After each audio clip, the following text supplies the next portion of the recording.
Welcome back to the deep dive. Okay, today we're jumping headfirst into Norse mythology again, but with a modern twist. We're looking at Thunderstruck Wild Lightning. Yes, the Stormcraft Studios one. Exactly. It's that high-voltage follow-up to, the classic Thunderstruck 2 from Microgaming. A really iconic game, that one. Totally. So our mission today for you is to really unpack what makes this newer version so captivating. We're going to focus on the features, what it really offers players. Yeah. Okay, let's dive into this world of thunder and lightning. What's interesting right off the bat is how they've built on that legacy, but also kind of forged their own thing. Right. I mean, at its heart, it's still that familiar 5-reel, 4-row setup. Got those 40 fixed pay lines, a solid base. Okay, standard enough. But the visual focus, it's all Thor. Just Thor, the god of thunder. He's the wild symbol, the only one. Huh, interesting. So not a whole pantheon. Nope. And that singular focus, it's not just looks. It really pulls you into his story, makes the winds feel more connected to him, less diluted. That focused approach really does sound like it boosts the immersion. Okay, so beyond the theme, the gameplay itself sounds pretty dynamic. Oh, definitely. When we talk features, what are the standout bits? Those special Thunderball symbols, for instance. How do they, fit in? They're absolutely key. Those Thunderballs, they're your ticket to the Link and Win respin mechanic. That's a huge draw. Link and Win, right. How's that work? So you need to land 6 or more of them anywhere. That triggers it.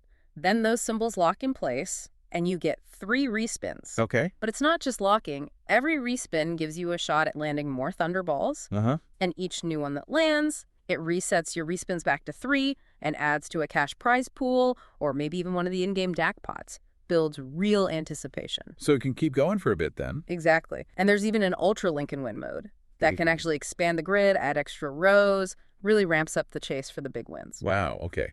That Link and Win sounds pretty intense, a real chase mechanic. But what about classic free spins? Lots of people love those. How's this game handle that? Yeah, they haven't forgotten free spins. It's actually a highlight. They've got 5 different rounds, and you unlock them progressively. 5. Okay, so it's a journey, not just one type. Precisely. It's a whole progression. Each stage has its own volatility, its own multiplier. Like Thunderstorm spins start with a 2x multiplier, but you can work up to, say, Sif's Storm spins with a 12x multiplier. Lets you kind of tailor the risk. So you get some choice in there, too. You do. And during these spins, you get these expanding wilds. They call them Wild Lightning. They can just cover entire reels. Whoa! Yeah. And that's when the graphics and the sound really kick in. Creates these properly electrifying moments. Big potential boost. Sounds like a whole experience. Layers of excitement and strategy. Yeah. Okay, for players thinking about jumping in, what's the betting range look like? And how does that high volatility play out, especially for maybe newer players?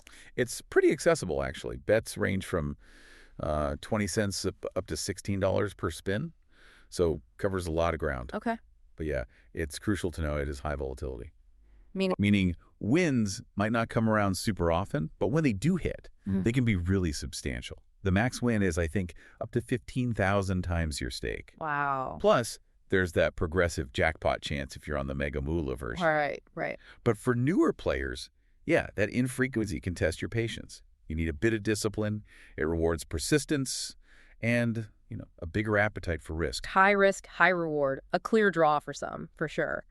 So, wrapping this up a bit, what does all this mean for you, the listener, considering this game?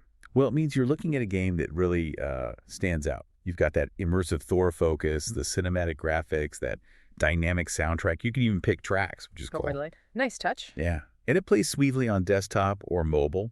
It definitely hits the mark for Norse mythology fans and anyone who likes that high-risk, high-reward gameplay with lots of bonus action. Sounds like a complete package for the right player. It does, yeah. Which, it raises an interesting question for you to think about.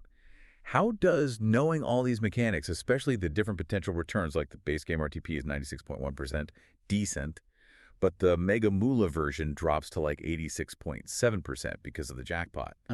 How does knowing that stuff change how you see the balance between just, having fun, the entertainment side, and chasing that massive win? What's the actual value in understanding those numbers when you're deep in a really immersive game like this, something to mull over?